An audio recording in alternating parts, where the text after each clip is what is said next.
Today, we're diving into a topic shrouded in mystery and ancient wisdom, Hermetic philosophy and the origins of alchemy. This tradition, often seen through symbolic monuments and puzzling emblems, presents a unique chapter in human thought. Its story begins with the earliest philosophers in the East, and its influence is far-reaching, even if often overlooked in modern histories of philosophy. That's right, Noah. When we talk about alchemy, it's easy to get lost in the sheer volume of writings and the difficulty of deciphering them. The sheer scope of exploring every detail would be an endless task, and pinpointing its exact origins is almost impossible. Some scholars attribute its beginning to figures as diverse as Adam, Noah, Solomon, Zoroaster, or the Egyptian Hermes. But the text argues that these specific claims are less important than understanding the principles and methods the tradition reveals. I find that idea really interesting. This argument suggests that the when or where of alchemy can actually distract us from its true value. Does understanding its essence truly not depend on knowing its birthplace? Most historical studies are so focused on tracing precise origins. It's a valid point, and the source emphasizes that instead of chasing origins, we can accept alchemy as an ancient art, possibly as old as the universe itself. While some, like Hermann Conringius, dismissed it as a modern invention, scholars such as Athanasius Kircher, Olaus Borrichius, and Robert Valensis provide strong evidence of its ancient roots. Greek philosophers and historians also support its deep influence on human thought, showing it was not some late development. The source also notes that no major history of philosophy in English has fully explored this tradition. So, how did this ancient practice get its name, alchemy? The name's origin is actually debated. One theory suggests it comes from Egypt, which the Greeks called Chemia, meaning black land, due to its dark, fertile soil. Another links it to Cam, a son of Noah, who supposedly practiced this art. There are also ideas that chemia relates to the dark pupil of the eye or other black substances, giving alchemy its reputation as a black art because of its mysterious nature. But the text states that tracing the word's exact source can be misleading without understanding the ideas behind it. It sounds like we're constantly being pulled away from definitive answers and back to the core philosophy.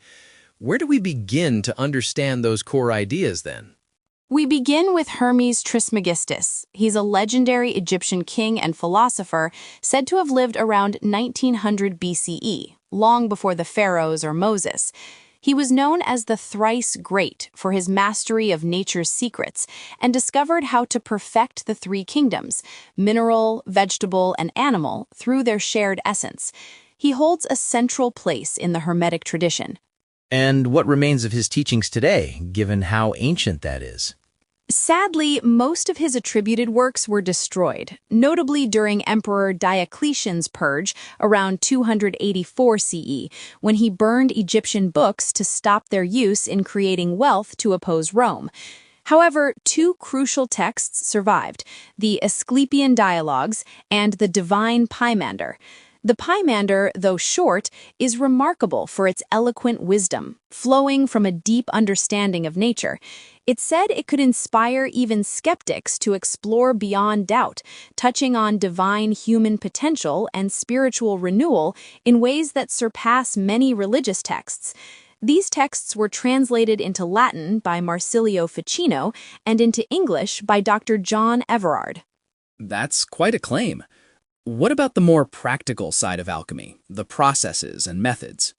For that, we turn to the Golden Treatise, also attributed to Hermes, which outlines practical methods in 7 chapters. But the most famous text is undoubtedly the Smaragdine Table, or Emerald Tablet. It's a short, enigmatic text said to hold the core of alchemical wisdom. I can share a modern translation of it. Please do. It's often referenced, but rarely explained. The text reads, quote, "It's true, without falsehood, certain and most certain, what is above is like what is below, and what is below is like what is above, to achieve the wonders of the one thing. All things came from one source, through one process, and were shaped from this single essence by adaptation. Its father is the sun, its mother the moon. The wind carries it in its womb, and the earth nurtures it. This is the source of all perfection in the world. Its power is complete when grounded in matter. Gently and wisely separate the earth from the fire, the subtle from the dense. It rises from earth to heaven and descends again, gaining the strength of both realms. Thus you'll hold the world's glory, and all darkness will fade. This is the mightiest force, overcoming every subtle thing and penetrating every solid. This is how the world was created. From this come marvelous transformations, as described here. I am called Hermes Trismegistus, master of the three parts of the world's wisdom. I've said all about the sun's operation." End quote. This table, though brief, is considered a cornerstone of alchemy, capturing its principles in symbolic language. We'll revisit it later to explore its meaning in active and passive forces and the interplay of its celestial symbols. That's incredibly dense. The line, "what is above is like what is below," seems to be the fundamental principle. It sounds like a universal interconnectedness. It is, and it's a central tenet not just of alchemy, but of Hermeticism more broadly. It suggests a mirroring between the macrocosm and microcosm, implying that understanding one can lead to understanding the other. The table describes a process of separation and purification, a cycle of rising and descending to achieve the world's glory and eliminate darkness. It's a symbolic blueprint for both cosmic creation and spiritual or material transformation. So much wisdom, yet the source mentions that most Egyptian records were lost. It's a tragedy when you consider the reputation Egypt had. It truly is. The Smaragdine table is one of the few surviving fragments of Egypt's alchemical tradition.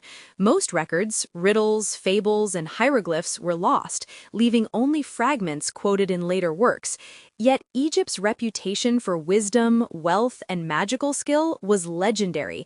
Even after its decline under Persian conquest, when Cambyses burned temples and disrupted its priestly order, historians like Herodotus marveled at its remaining splendor. The Great Pyramids and ruins still stand as evidence of a lost science and intelligence beyond our own. That explains why so many Greek thinkers like Pythagoras, Thales, Democritus, and Plato spent years there. They were seeking initiation into these mysteries. Exactly. They sought the powerful art that made Egypt a beacon of knowledge, but as Egypt ignored its sacred laws, it fell into ruin, as foretold in the Asclepian dialogue, which paints a stark picture. Quote, "O Egypt, Egypt, only stories of your faith will remain, unbelievable to future generations, with words carved in stone as your only legacy. Foreigners will inhabit your land, and divinity will return to heaven, leaving Egypt deserted. Worse evils await. Once holy, you loved the gods most, but you'll become an example of cruelty. Darkness will outshine light, death will seem better than life, and the religious will be called mad, while the irreligious are deemed wise. The soul's immortality, which I've taught you, will be mocked as vanity. Those who seek the religion of intellect will face punishment. New laws will silence divine voices, the earth's fruits will rot, and the air will grow heavy with despair. Such will be the world's old age, irreverent, disordered, and devoid of good." End quote. That's a chilling prophecy, incredibly specific for something written so long ago. It describes a profound spiritual and intellectual decline. Was this taken seriously at the time or dismissed as mere allegory? It was taken seriously. Early Christian thinkers like Lactantius and St. Augustine accepted it.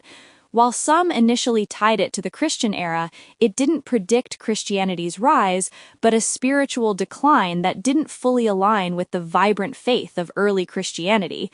Egypt's fall began earlier with internal strife and foreign invasions, and continued as sacred mysteries were misused when exposed to the unprepared. So, as Egypt declined, did its wisdom simply vanish, or did it spread? It spread. As Egypt declined under the Ptolemies, its wisdom diffused to Greece, India, Arabia, China, and Persia. Pliny notes that Ostanes, a Persian sage with Xerxes' army, introduced these ideas to Greece, sparking curiosity among philosophers who sought deeper truths. Democritus of Abdera, often called the father of experimental philosophy, studied in Memphis and wrote about the Hermetic art in his Sacred Physics. Extant editions with commentary by Synesius and extracts by later alchemist Nicholas Flamel confirm its value. Pliny and Seneca praised Democritus's skill in occult sciences and artificial gem creation practiced in Abdera and Athens alongside Socrates. And what about other major Greek philosophers? Did they engage with these ideas? They certainly did. Democritus collaborated with Maria, a Hebrew woman renowned for her philosophical and alchemical work. Her treatises, Sapientissima Maria de Lapide Philosophico and Maria Practica, are preserved in alchemical collections and highly regarded. Next, Anaxagoras is noted for his alchemical contributions, though few writings survive. His work was praised for its clarity compared to the cryptic texts of others like Hermes, Geber, or Avicenna, who often hid their knowledge in metaphors. Aristotle, however, receives criticism from alchemists for obscuring the truth, though the source suggests he didn't intend to deceive, but to clarify past contradictions. His Meteorology and letters to Alexander the Great hint at alchemical knowledge, though a treatise on the philosopher's stone attributed to him is doubted. His metaphysics align with Anaxagoras and Plato, suggesting a shared foundation. It's interesting how some were clear and others were deliberately cryptic. It makes you wonder how much was truly understood versus what was lost in translation or hidden intentionally. Indeed, Plato's works like the Phaedrus, Timaeus, and Parmenides are deeply mystical, filled with hidden meanings that baffle ordinary readers. His letters to Dionysius of Syracuse suggest a practical science, not just abstract ideas, pursued for wisdom's sake, not profit. While a treatise on the philosopher's stone attributed to Plato is questionable, his philosophy likely drew on the same experimental truths as Hermeticism. So, despite Diocletian's purges and Egypt's decline, alchemy continued to thrive, spreading its influence across the ancient world through these intellectual giants. That's right. Tales like Cleopatra dissolving her earring in a mysterious acid known only to philosophers hint at the art's survival through Egypt's decline, carried forward by its mystical allure and its profound philosophical underpinnings. The intellectual substance endured and transformed.